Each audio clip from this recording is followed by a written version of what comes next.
Hello, this is the Biotech lecture, the first lecture of the series of two. In this lecture, I will be covering the remainder of Chapter 2. We're going to start with Section 2.4, where we left off.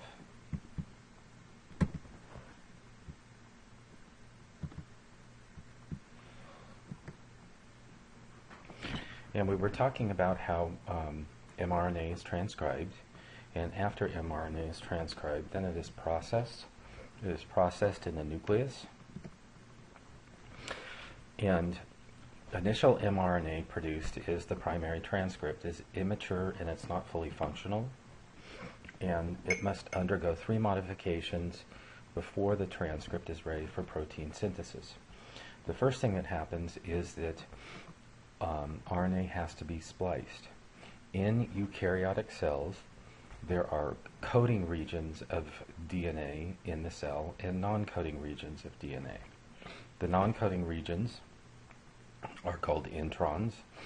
They intervene in the genes, and they are not genetic code. They do not exist as codons, and they need to be spliced out. And what is retained is the exons, which are the protein coding regions. There is an alternative splicing. There are some genes that can splice in several different fashions that gives them the ability to produce multiple proteins from a single gene. Also, a 3' polyadenine tail is added.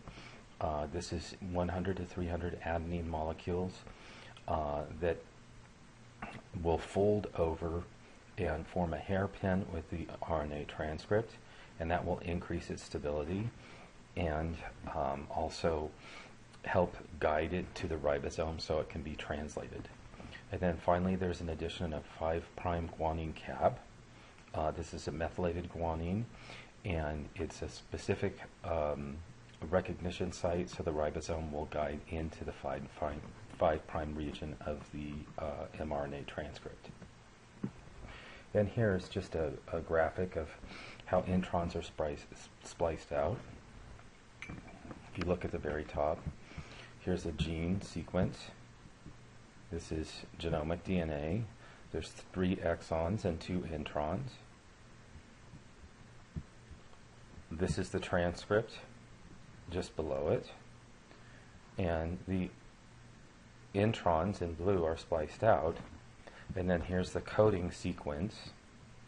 So you have 3 exons all together. They're all made of genetic code. They're just codons after each other, with the start codon and the stop codon.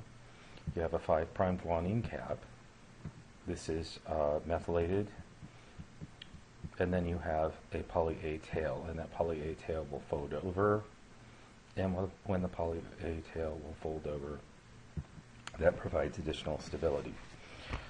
There are some instances where you'll get mRNA that splices in a different way, where you'll have one piece that's large and one piece that's small. Now, let's go to translation. Translation occurs in the cytoplasm. Some ribosomes are free in the cytoplasm. Some are attached to the endoplasmic reticulum. The mRNA is a vital component. This is a copy of the gene. It's the messenger that carries the genetic code from the nucleus, from the DNA, to the cytoplasm, where it can be read into protein. The transfer RNA transports the amino acid to the ribosome. There are 61 different types of transfer RNA, and they will pick up one of the 20 naturally occurring amino acids, and depending on their codon-anticodon relationship, and they will carry the amino acids to the ribosome in order to synthesize the protein. Then ribosomal RNA, which is just a component of the ribosome. Ribosomes, we've gone over this before. Ribosomes are protein production factories. Okay. So ribosomes contain ribosomal RNA and protein. They make up the large and small subunit of the ribosome. The large and small subunit have, when they're together, they form two grooves. One is called the aminoacyl groove. That is where the amino acid is received. The second is the peptidyl groove. That is where the amino acid is covalently bound to the polypeptide. And then there's an exit site that helps the tRNA molecule leave the ribosome after it's delivered its amino acid. Okay. Transfer RNA is just a small molecule that looks like a clover leaf, and it has a site for amino acid attachment. And what happens is the aminoacyl tRNA binds the A site of the ribosome. At the opposite end is an anticodon, and the anticodon corresponds to the codon which is on the messenger RNA sequence. Okay. So the three players in translation are the ribosome, the transfer RNA, and the messenger RNA. Translation starts with initiation, and this is when the small subunit comes below the 5' end of the mRNA and binds it. Initiating protein factors help guide the small ribosome subunit to the messenger RNA. The small ribosome subunit moves along the messenger RNA until it sees the start codon. The small subunit, once it's at the start codon, waits for the correct tRNA, which codes for methionine, which is the initiator amino acid. And then the large subunit binds once the small ribosome subunit is intact along with its initiator tRNA. Once this happens, then the ribosome will move codon by codon down the messenger RNA, and the tRNAs will come and deliver the appropriate amino acid, making a peptide bond. And then once the ribosome encounters the stop codon, the process terminates. The stop codon does not code for an amino acid. It codes for what's called a release factor. And the process looks something like this. Here's an intact ribosome. Here's an intact ribosome at the start codon. The start codon is coding for methionine. Okay. Methionine is bound at the peptide site, or the P site. Another amino acid will come into the amino acyl site, brought in by tRNA. Say that's phenylalanine. And then the remaining tRNA is released once it delivers its amino acid. This will continue to grow until it reaches the stop codon. And once it reaches the stop codon, then a release factor, which is basically, quote unquote, the transfer RNA for the stop codon, will release the entire complex, freeing up the messenger RNA to be transcribed again, freeing up the protein either to go into the endoplasmic reticulum or to be free in the cytoplasm. So gene expression also has some type of control, and it's important to talk about the control of gene expression. And you have to ask yourself, if all cells in the organism contain the same genome, then why in the same genome do we have a diversity of cells in our own body? Why are pancreas cells different than lung cells? And the answer is that not all genes will be turned on at the same time. Some in some cells will be upregulated during specific times. Some in other cells will be downregulated. So will a gene coding for a protein that is involved in concentrating be turned on when you're in this lecture and while you're on the beach sunbathing? Well, probably just in this lecture, and hopefully just in this lecture. When you're on the beach sunbathing and you're not concentrating, then a different set of genes in your brain are going to be turned on.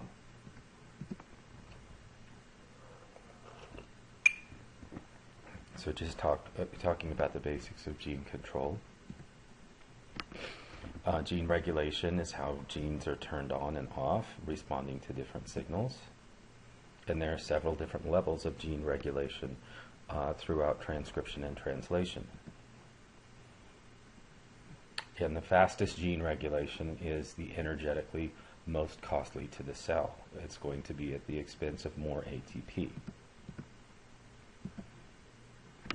Transcriptional regulation controls the amount of mRNA that is transcribed from a particular gene, and that's a way that you can turn genes on or off. So they're completely turned off and are not transcribed in a particular cell, or they're completely turned on and are transcribed in a particular cell.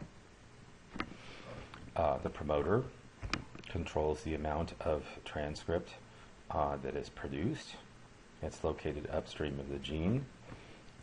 You can find certain sequences, some that are essential. These include the Tata box and the cat box. And RNA polymerase cannot bind to promoter regions without transcription factors. Transcription factors are DNA binding proteins that guide RNA polymerase into the promoter region. And also there are enhancer DNA sequences that are far upstream or downstream of the gene, and they can bind regulatory proteins called activators, and this will enhance gene expression through increasing transcription. So here is our promoter region, and here is our gene, and here are some far upstream in activators or enhancer regions. Okay. The activator proteins bind the DNA, and the DNA forms a hairpin.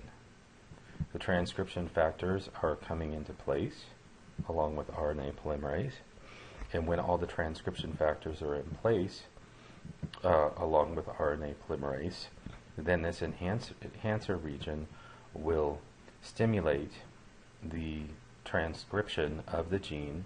The hairpin will move up and down, up and down, up and down, and it will guide more transcription complexes into place.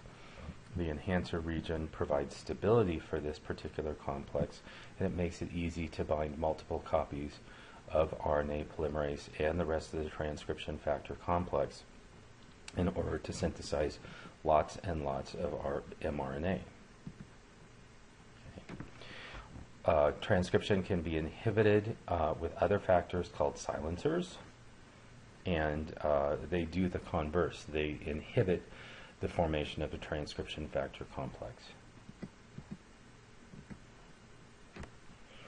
Now, in bacterial and archaeal cells, so you add archaea to my slide. It's not here. No, I'm sorry, that's not true. It's just in bacteria, not in archaea. Bacteria only, use operons to regulate gene expression. Operons consist of several bacterial genes, and these are regulated by a single promoter and a single terminator. And usually the genes in an operon are all related.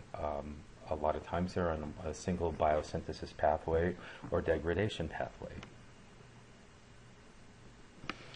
And these can be used in response to a nutrient requirement. Say if you add lactose to a particular bacterial strain, then the lac operon will be turned on, and that includes all of the enzymes that are needed to metabolize lactose to convert it to a sugar that the cell can actually use. So all of those genes involved in lactose degradation and lactose utilization are on the same operon. Okay, here's the lac operon, and there are several genes. LAC-I codes for repressor protein. The repressor protein represses the operon when lactose is not present, because you don't need those genes and you don't need those proteins. Then three genes that are encoded to break down lactose include LAC-Z, LAC-Y, and LAC-A. LAC-Z codes beta-gal, which breaks down lactose into glucose and galactose. LAC-Y codes for galactopermease, which allows lactose to transport into the cell. And LAC-A codes for acetyltransferase, which has a protective function for the rest of the cell. When there's lactose, lactose will induce the operon by binding to the repressor and changing the shape of the repressor so it can no longer bind the upstream region of the gene. And that allows RNA polymerase to transcribe the 3 genes. When glucose is present, the repressor stays bound and prevents transcription. When the cell is utilizing glucose instead of lactose, there is no reason to metabolize lactose, and so the repressor stays in place because the lac genes are not needed. Okay. And here is just a representation of this. You have a promoter, you have an operator, you have the 3 structural genes, and then you have the inhibitor. The inhibitor or repressor protein looks like a collar, and that collar will stay intact on the operator unless lactose binds it and prevents it from binding to the operator. When lactose is present, then all these genes will be transcribed, okay, and you'll get beta-galactosidase, permease, and transacetylase. When lactose is absent, this repressor binds around the operator like a collar, and that prevents RNA polymerase from being able to transcribe the genes. There is also a mechanism where RNA interference. This is a small sequence of RNA that binds messenger RNA and prevents it from being translated. And these short interfering RNAs are about 22 nucleotides. These are double-stranded non-coding RNA, binds to messenger RNA, and it silences the gene through interfering with the translation of mRNA. Remember, only single-stranded mRNA can be translated if it forms a double strand by binding with the short interfering RNA. Then this cannot be translated, and therefore that silences the gene. Okay. You also have microRNAs. These also block translation, or they cause degradation of the messenger RNA before it can be described.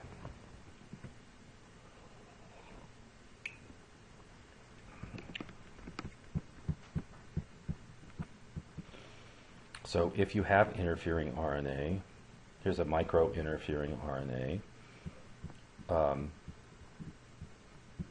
This is cut by a dicer here. Okay, first it's transcribed, then it's modified in the nucleus. The dicer cuts the microRNA in the cytoplasm. The microRNA is single-stranded, binds the RNA inhibiting signaling complex, okay, or RISC, and this will either bind to the messenger RNA and cause it to degrade, or it will prevent translation by blocking the ribosome from being able to hold on to the messenger RNA or bind to the messenger RNA. Instead, the RISC factor will bind the ribosome and prevent it from binding or transcribing messenger RNA. Okay. Mutational effects are important. Mutation is one way that species will attain genetic diversity. They can also be detrimental.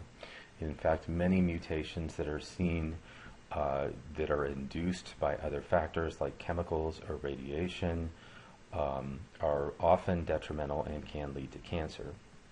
These can be spontaneous as well. Spontaneous are just due to errors in DNA replication. Induced happen due to an environmental factor like X-rays and UV rays.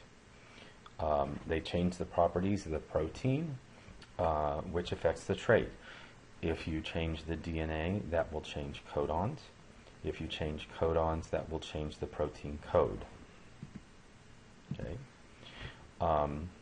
Point mutations are different types of mutations where DNA occurs DNA mutation occurs at a single point or single nucleotide.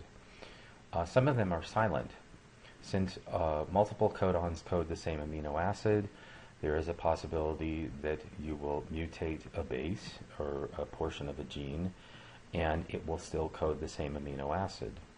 When the mutation changes the codon but not the amino acid, it's called silent.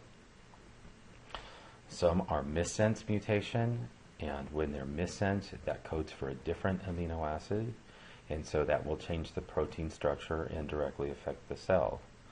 Some are nonsense mutations.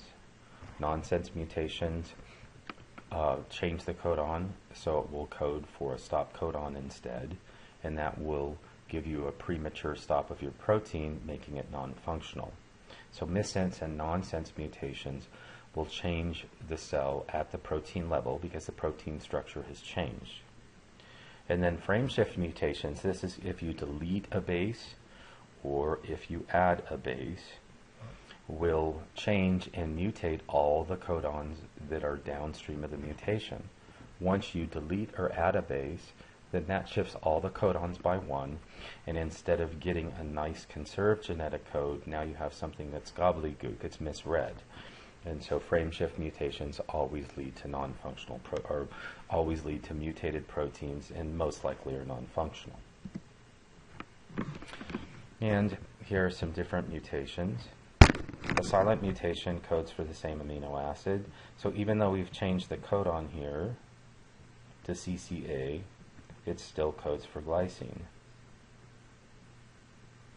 A missense mutation changes the codon from glycine to serine. A nonsense mutation codes the lysine. Instead of having lysine, now we have a stop codon. An a deletion mutation here, wherever it mutates, it will change the coding and it will change the amino acids all the way downstream till you get to the stop codon. An insertion mutation can also cause a premature stop codon. And if you insert or delete 3 nucleotides, then you delete an entire amino acid. So here, lysine is completely deleted in this particular frame. Gene mutations can be inherited. These are passed along through the gametes, or they can be acquired. Acquired mutations occur in the body, and they are called de novo mutations. Inherited mutations can cause birth defects or inherited disease because the mutation is present in all the cells of the genome. Acquired mutations occur primarily in the somatic cells. Acquired mutations can occur in the gametes. That's more rare. But acquired mutations are generally not passed on by the offspring, and these lead to abnormalities in cell growth and ultimately can lead to cancer. So know the difference between inherited mutations as well as acquired mutations. Now, we're all pretty similar in the human race, 99.9% identical. And so that 0.1% difference is about 3 million bases in a genome of 3 billion. And so that's a large portion of DNA relative, however small relative to the entire genome of the human cell. Okay. Most mutations have no obvious effects. Some will strongly influence cell function, behavior, and susceptibility to genetic disease, like the MTHFR mutations that we looked up in class.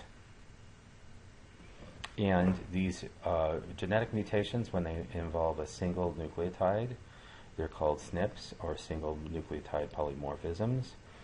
And most are bad because they change protein structure and they can ultimately change protein function. Some SNPs are good, but it is rare that you would have a good SNP, a good mutation from the normal genome that will give a distinct advantage. Epigenome. The epigenome you may have talked about in class, but this is modifications to the chromatin structure, but instead of involving gene mutations, they involve the way that the DNA is packed. Okay. Changes in the epigenome will affect DNA as well as the histone complexes where the DNA is bound. Some of the epigenetic modifications come from your parents. Others will vary from generation to generation. Some are reversible, some are long-lasting, and these changes in the epigenome will depend on cell type and depend on whether you're talking about normal or diseased tissues. You can influence the epigenome using diet and environment, and this will involve which genes are transcribed in which cells, so the pattern of gene expression during development and growth. And here are some examples of epigenetics. Here's a histone where the DNA is wrapped. The DNA can be methylated when it's wrapped around the histone. The histones can be modified. They can be phosphorylated, acetylated, or methylated. The histones can be remodeled, and a remodeler complex will release the DNA from the histones or will bind it and go opposite direction. You can have variants of histones that are mutated, and then you can have histones for non-coding RNAs. Okay. All of this involves the epigenome and will control which genes are being transcribed in which cells at which times. And that concludes our lecture on Chapter 2. I now refer to you to the next podcast, which is the lecture on Chapter 3. This first lecture is only approximately 30 minutes long. The second lecture is an hour long. Please listen to both of these lectures prior to class on Friday, January 27th.